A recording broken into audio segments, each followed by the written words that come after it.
Welcome to the installation video for the Borhn thermostat with diverter valve. If installing in a 2x6 space, refer to this diagram. If installing in a 2x4 space as shown in this video, use a 1/2 inch or 3/4 inch plywood backer and install as far back in the space as possible. Verify the backer is perfectly level before proceeding.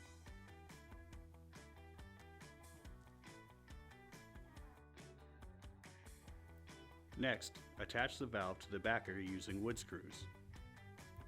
Ensure the valve is completely secure and level.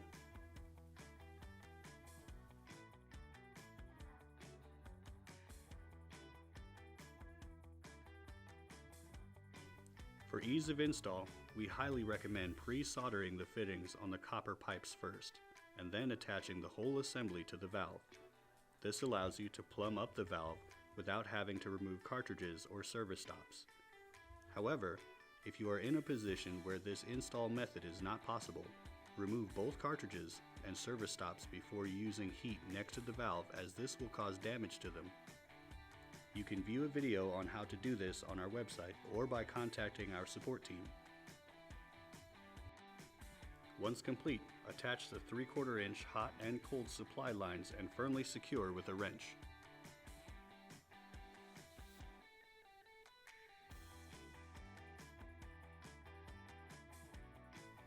Next, attach your desired 1/2 inch outlets.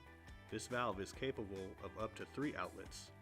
Please note that the left outlet will turn on first, followed by the top, and then the right.